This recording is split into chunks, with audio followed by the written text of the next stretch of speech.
Hi, I'm Micah Halpern. Thank you for joining me today as I do some thinking out loud. Our first segment is called Background Briefing. The first thing I've been thinking about is the harm that has been done to Jewish communities around the world caused by COVID and by our responses to COVID. Most responses have been strong and positive, but some have sadly been what I call pollyanna-ish, and those responses are destructive. Every Jewish community, like every other community around the world, has had the wind knocked out of them as a result of this COVID pandemic. No one in the Jewish world, where we are distanced from each other far less than 6 degrees of separation, does not know someone who succumbed to COVID. Wave after wave, we've coped. Most of us, thankfully, masked and social distanced and kept hand sanitizer by our side. Some were more skeptical about the efficacy of these new behaviors than others were. But by the time the vaccines were introduced into our lives, even many of the skeptics were swayed. And for a short time, we were lulled into thinking that we'd found a way out of this dark tunnel, that we would be able to slay the dragon called COVID and resume our lives. And all it would take would be a simple jab, a prick, a vaccination, and then another one. But then came this new wave, another new wave, this new variant called Delta. And now, 20 months after the first of COVID, we are fighting to stay safe and stay alive and to defeat the Delta variant. Delta is destructive. It has punched through the double dose of Pfizer, which many of us and almost all of Israel received. And that is why Israel wisely began their third shot or booster program. Our antibodies wane, just as Prime Minister Naftali Bennett described in his address before the General Assembly of the United Nations. Moderna's vaccine has fared better against this new COVID variant, Delta, than the Pfizer one. There's a simple reason, actually, for the difference between the vaccines. Pfizer shot has 30 micrograms of mRNA, while the Moderna shot has 100 micrograms of mRNA. It's a big difference, 3+ times. But now a new problem has arisen. Those of us who have taken the vaccine or vaccines have come to terms with those who have not. We may not agree with anti-vaxxers, but we have learned to live with them or separate from them and to accept their reasons for not being vaccinated. But now a new group has emerged. They are what I call the COVID Pollyannas. Pollyanna was a children's novel written in 1913 by Eleanor H. Potter. It was so successful a book that it soon became a series of books. And then in 1960, a movie starring Haley Mills. Pollyanna, a young orphan, was the eternal optimist. She believed that all adversity can be conquered with a positive attitude.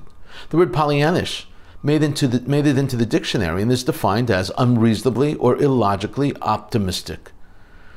I'm encountering people, vaccinated people, who are telling me, actually insisting, that COVID is over and that the Delta variant is a made-up excuse for other illnesses. When I first encountered this strange reality, my first COVID Pollyanna, I was stunned, truly taken aback. How could someone be so obviously oblivious to that which is so obvious to me and to many others? I tried to point out examples of people who nearly died from the Delta variant. I spoke about one husband and wife in good health, both vibrant, both double vaccinated with Pfizer, who were in the Borscht Belt in the Catskill Mountains when they fell ill. They quickly became so sick that they were airlifted to a hospital in New York City, where they were infused with monoclonal antibodies. And now, 6 weeks later, they're better, but still not back to their normal selves or their lifestyle. The person making the argument that COVID is a thing of the past refused to accept that it was really COVID that had made them so sick. Instead of trying to further convince him, I decided to try to understand how he was thinking. I have since encountered others, bright, educated, aware people, who have come to the same conclusion. The same wrong, unfounded, and dangerous conclusion. The thinking goes something like this. We're almost all vaccinated, and once vaccinated, we will not get COVID. So these people are getting something else, and if they are dying, they have other conditions that are causing them to die. These people are not anti-vaccine. They just don't understand the virus, nor do they understand the vaccine. No vaccine is perfect. Variants mutate, and find their way through and around our immunity. The hope, boosted by the science, is that natural immunity, in combination with vaccines, will be strong enough to keep us from succumbing to the virus. That is why those who are compromised are at such high risks. I am actually in favor of people saying what's on their minds, but in this instance, what they're saying is dangerous. And many COVID Pollyannas tease and taunt those of us who are trying to be careful and conscientious. That actually makes it even worse. COVID is here for the foreseeable future. We need to gear up and prepare for battle. We need to be smart about it. That's how we, as individuals and as a community, will survive and battle and hopefully thrive. That's not the only thing I've been thinking about. I've also been thinking about the roles of our leaders and how they play in our society and our lives, or should play, I should say, for the good of the country and for the good of society and the Jewish society. I've also maintained that the President of the United States should be the educator and chief. This is a play on Article 2, Section 2 of the Constitution, which lays out the law of the land and states that, quote, the President shall be Commander-in-Chief of the Army and Navy of the United States, unquote. By logical extension, the Vice President of the United States should be the second most important educator in the country. If the President and the Vice President want their policies to succeed and want to gain popular support, they need to teach, i.e. educate Americans about what their policies and agendas are, why those policies are critical for the country, and how they will achieve their policies, and, most importantly, who will benefit from those policies, with the obvious answer being the citizens of the United States of America. Putting aside a scorecard which would tally the successes and failures of our current President and Vice President, which might, by the way, be a topic for another time, I was stunned as I watched the Vice President, Harris, take a question from a student in a classroom at George Mason University in Virginia. The questioner challenged the United States aid to Israel. The questioner identified herself as half Yemeni and half Iranian. She challenged the VP and the United States-Israel relationship. She referred to Israel as conducting an ethnic genocide. This is how the student phrased her question. Quote, you brought up how the power of the people and demonstrations and organizing is very valuable in America. But I see that over the summer there have been protests and demonstrations in astronomical numbers standing with Palestine. But then, just a few days ago, there were funds allocated to continue backing Israel, which hurts my heart because it's ethnic genocide and displacement of people. The same that happened in America, and I'm sure you're aware of this, unquote. The student challenged America's priorities and asked why money was going to Israel and Saudi Arabia instead of to solve social issues in America. As she sat in her chair speaking in a quiet voice, she looked at the Vice President standing at the front of the room and continued. She continues the quote, the question. The people have spoken very often of what they do need, and I feel like there's a lack of listening. I just feel like I need to bring this up because it affects my life and people. I really care about life, unquote. To the questioner's credit, she was very respectful, and while her words were damning, her tone was subdued. And throughout, the Vice President of the United States, and this is the issue, Kamala Harris nodded her head in approval as the questioner was asking these things and saying these things. Vice President Harris nodded in approval as the young woman, a student in an American university, used the phrases ethnic genocide and displacement of people in describing the state of Israel. As the questioner came to a conclusion, I expected to hear the Vice President explain why the U.S.-Israel relationship is so essential, to explain why Israel is neither committing genocide nor displacing people, to speak about why it is so important for the United States to support Israel and how Israel is defending itself against terrorist bombs, and that Israel has not only the right, but also has the responsibility to protect their country and their citizens as they do. Instead, what was the Vice President's response, and what did she say? In response to a question lambasting, lampooning, and maligning Israel, Kamala Harris, Vice President of the United States, said, your voice, your perspective, your experience, your truth cannot be suppressed, and it must be heard. Harris spoke about how democracy is strongest when everyone participates and is weakest when anyone is left out. The Vice President continued, "That's not only about being physically present, but that your voice is present. Our goal should be unity, but not uniformity. Unity should never be at the expense of telling any one person, for the sake of unity, oh, you be quiet about that thing. That's not unity."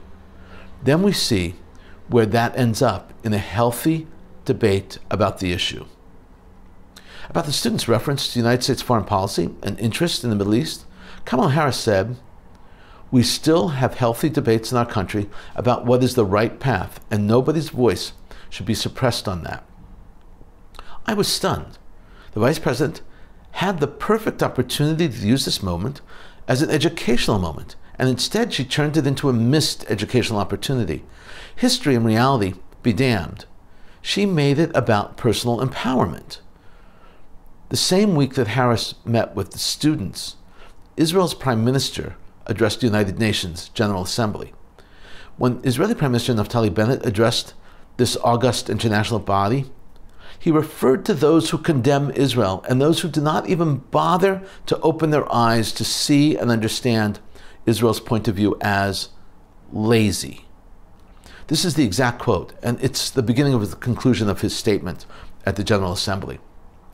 "Attacking Israel doesn't make you morally superior. Fighting the only democracy in the Middle East doesn't make you woke. Adopting cliches about Israel without bothering to learn the basic facts, well, that's just plain lazy." Vice President Harris, there is much you can learn from Prime Minister Bennett, a true educator-in-chief. Coming up next, points of view. First up is a column from Ynet, and it's penned by Ram Ben Ishai. Ben Ishai is the best military strategy person I know in the Middle East, the whole Middle East. This column was published on September 22nd, 2021, and it's entitled, "Israel's West Bank Raid Proves Hamas is Trying to Have It Both Ways." Subtitled, "Analysis. While the terror outfit is negotiating an agreement with Israel on the reconstruction of the Gaza Strip following their last standoff in May, it is also scheming plots against the Jewish state to create a unified front against it." This title synopsizes and subtitle synopsizes the entire column. This is how Ben Ishai begins. The Israeli military Shin Bet Internal Security Agency and Border Police joint raid overnight Sunday on Hamas infrastructure on the West Bank was an unusual event, owing not only to its large scope and deadly outcome, 5 dead Palestinian militants and 2 seriously wounded IDF soldiers, but to its implications for the future. After setting the stage, Ben Ishai explains the why and how Hamas did what they did. He writes, "Hamas is trying to have it both ways. The terror outfit is negotiating an agreement with Israel on the reconstruction of Gaza Strip following their last standoff in May, while concurrently scheming terrorist acts against the Jewish state on the West Bank." Ben Ishai explains the goals and the vision of Hamas's leader, Yahya Sinwar.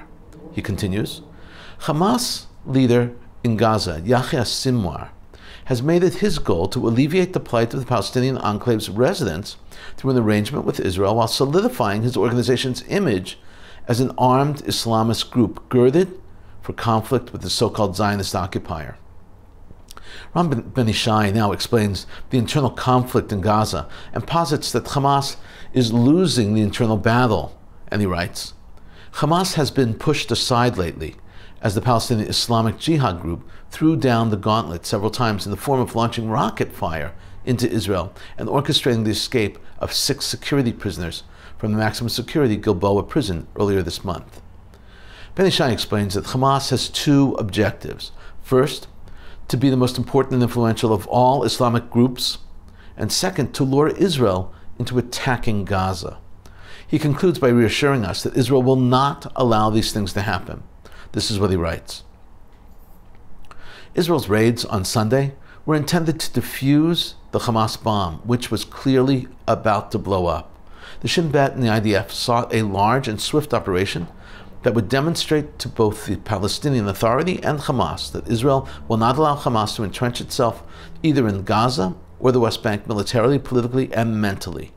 To put it simply, Israel will not allow Hamas to coalesce Gaza and the West Bank into a single unified front in which it controls and leads the population according to its interests and ideologies. Once again, an excellent and insightful piece by Ron Ben-Ishai. Next up is a column by Israel's new president, President Isaac Boogie Herzog. Boogie's his nickname. The column is from a Ukrainian media outlet. It was written by Herzog to commemorate the 80th anniversary of the Nazi massacre in Babi Yar. Next week, we'll look at another piece by President Herzog. I'm focusing on Jewish leadership, so these pieces by Herzog show his stance on Israel, diaspora, and anti-Semitism. It's important to get a context of what I'm trying to get at. Before assuming the presidency, Herzog was the head of the Jewish Agency. Before that, he was a significant player and even the leader of the Labour Party. Before that, and entering political life, he was a named partner in one of the most powerful and influential law firms of Israel. Isaac is the son of the famed historian and former Israeli president also, Chaim Herzog, grandson of the former chief rabbi of Israel and chief rabbi of Ireland. His father was also Israel's ambassador to the United Nations, and during that period, Herzog attended Ramaz High School, a Jewish day school on the Upper East Side of Manhattan, undergraduate school at Cornell, grad school at NYU, and law school at Tel Aviv University. His English is perfect, unaccented. Actually, he lost most of his father's Irish accent, but he can put it on when he wants. As an aside, and not to be forgotten, the president's brother, Michael, is now the Israeli ambassador to the United States in Washington. Back to the column. The column was published on October 1st, 2021, entitled 80 Years After the Babi Yar Massacre, Memory is Something We Can Only Protect Together. This is how President Herzog begins his column.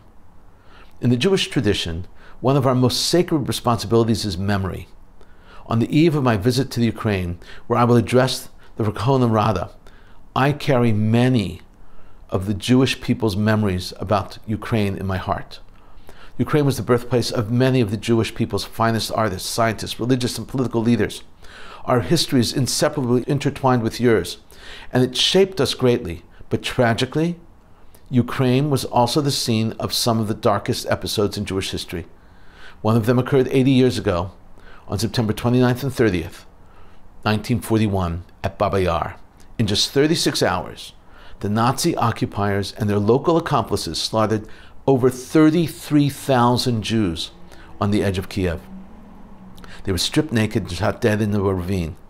Over the next 2 years, the Nazis murdered at least 70,000 more souls there. Herzog discusses the importance of memory, how while it may fade, the lessons of memory are essential. He concludes by writing about the concept of unity against evil. He writes, "Memory is something that we can only protect together. Individuals can remember events over a lifetime, but only together can we remember events over the course of history. Together, Israel, Ukraine, and our friends around the world, only together can we ensure that the memory of the atrocities at Babi Yar endures forever, and that our nations can embrace the future together, learning the lessons of this horrific tragedy." Very moving. We don't pay enough attention to this horrific period of history. Coming up, commentary through cartoons, where pictures tell the story. I want to show you 6 cartoons today and memes. The first meme is simply wonderful. It puns on the idea of a shot of tequila versus the shots we are now getting as vaccines. We see liquor-filled glasses on the table. The text reads, "Had both my shots, now working on a couple of boosters." That's funny. Next is a play on the COVID clinic. Instead of being called the pandemic clinic, it's called the paranoia clinic. The receptionist instructs the patient, "Have a seat, fill this out, and everyone will be out to get you shortly." That's funny, man. Everyone will be out to get you shortly. There are mistakes on menus and signs all the time, and that gives us reason to laugh. It's a purpose of some elements of humor. This ad for a restaurant misspelled lamb and spelled it lamp. It reads, "Oh good, they serve lamp." Our computers are filled with cookies, and many of them are not useful. They're simply there to spy on us, to report back on where we go and what we do. This cartoon has Sesame Street's Cookie Monster in a dilemma, whether to delete the cookies or save them. If you do not know this, pet pictures and pet videos are the most watched and shared items on the internet, more than music videos, even more than porn. This picture and caption simply is out of this world funny. The cat at the window, outside looking in. It's very stormy and the cat looks really angry. The caption reads, "I forgot my cat outside. I'm too scared to let him in now. This may be my last post." This last cartoon answers all the questions we had about the Beatles' song, Hey Jude. It's a picture of the Beatles. They're all young. John Lennon asks, "Hey guys, any ideas on how to end Hey Jude?" And they all answer, "Nah, nah, nah, nah, nah." It's the song that never ends. In a moment, more of my own perspective and a few predictions. A new potential problem may be emerging in the Middle East. The anti-Iran bloc may be cracking, and that's not good news for the West. There are reports that talks between the Middle East regional rivals Tehran and Riyadh, between Iran and Saudi Arabia, have led to serious progress on the issue of Gulf security. The direct quote is, quote, "Serious progress has been made on the subject of security in the Gulf." And the quote was released by Iran's state news agency, IRNA, quoting ministry spokesperson Saeed Khabibzadeh. For the first time since 2016, when they cut ties, Shiite majority Iran and Sunni kingpin Saudi Arabia, on opposing sides in multiple regional conflicts, had been engaged in talks since April with the aim of improving relations.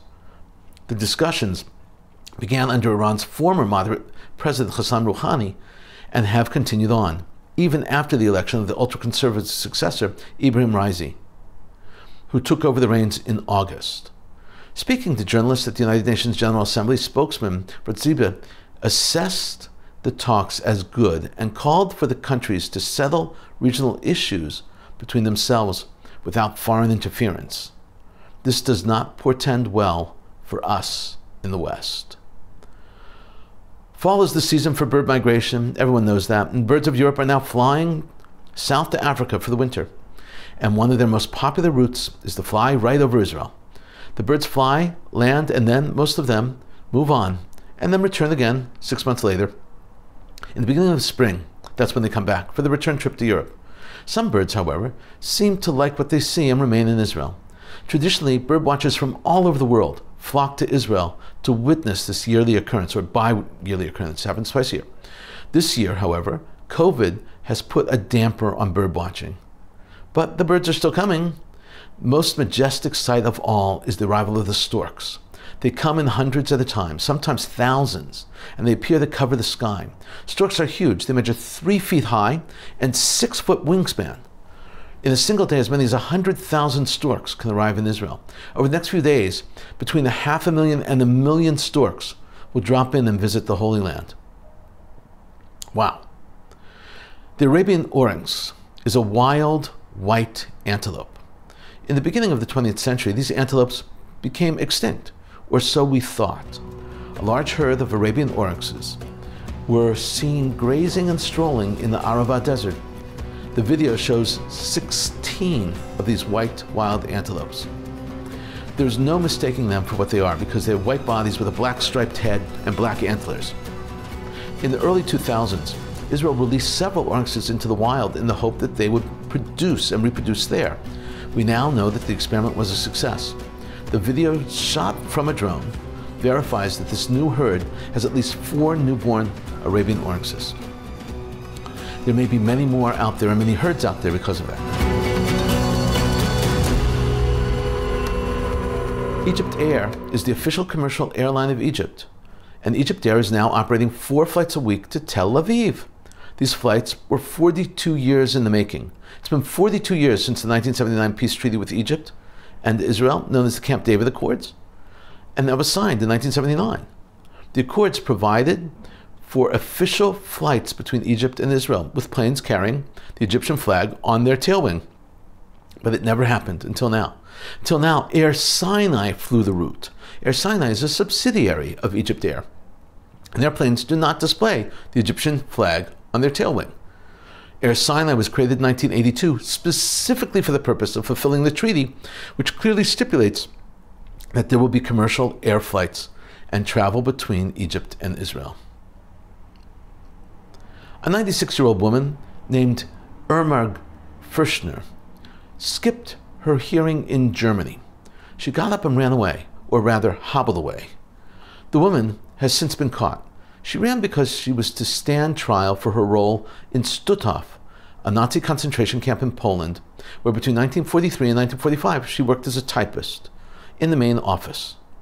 Fuchsner is charged with accessory to the murder of 11,412 people. At the time, she was 18 years old, and so she's being tried in Germany as a minor. Very early in the morning, on the opening day of her trial, she left her home and took a cab. And the arrest warrant was issued because she did not appear in court, and she was found. After undergoing medical testing, the trial is slated to begin. This is the latest in a series of trials of elderly Nazis, and they will be the last of the Nazi trials. These former Nazis played minor roles in the murder process. In the first few decades after the Holocaust, there was a concerted effort to find Nazis and to bring them to trial. The targets of those searches were the Nazis who played significant roles in the murder process. The objective today is to use these last Nazi trials as teaching moments for future generations. There has been a dramatic change in the COVID numbers of children seriously affected by the virus. The only real numbers come out of Israel, because that's where they're really studying it, which, as I have said many times before, is as transparent with COVID numbers as possible. And unfortunately, Israel has seen an upward trend in the hospitalizations of children. In September, more than 50 children were hospitalized with COVID. 40 of these were displaying life-threatening symptoms and were put on ventilators. Since the beginning of the pandemic, conventional medical wisdom was that young people did not suffer dramatically from COVID. It is clear that the change was brought on by the Delta variant. Professor Tzachi Grossman, head of the Israeli Pediatric Association, explained to Ynet that COVID is often more than a mild illness. There are serious complications, and we must do everything we can to prevent infections. Dr. Adi Klein, who heads the pediatric ward at Hillel Yafa Medical Center in Hadera, said that they were receiving increasingly younger patients with severe COVID complications for treatment. She said, "We used to get mostly teens, but now we see small children too, as young as 4 and 5, who come to us in serious condition due to complications of COVID. COVID is mild in most children, but once tens of thousands of children are infected, some of them will end up developing more serious illnesses. This is not news we had hoped to hear." We've been thinking out loud about a lot today. Now that you know what I've been thinking, let me know what you're thinking. Email me at micah@jbstv.org. Tweet me at Micah Halpern. Tell me what you think. Before we end, let me leave you with one piquante piece of information. I'm starting to develop a theme about leadership. One of the examples I'm using is Israel's new president, President Isaac Herzog. In Judaism, we measure leadership against Moses. Moshe Rabbeinu, we call him. Moses, our teacher. Moses overcame his speech impediment and became a great orator. Moses convinced Paro, to let the Hebrews go. Moses led the people through the desert and into Israel. Speech and presentation are a major part of leadership. The great speaker and orator, Demosthenes, had a lisp. So did Moses. To overcome that impediment, he would put pebbles in his mouth and speak to the ocean waves. Winston Churchill, too, had a speech impediment. He used it to his advantage. Certainly there are quiet and exceptional leaders, but they are successful only if they succeed in crafting great messages. One of Maimonides' 13 principles of faith, synopsized in the poem Yigdal, is that Moses was indeed the greatest. There was never and will never be a leader like Moses. That's what it says. Thank you for thinking out loud with me, Micah Halpern. Let's think out loud again next week on JBS.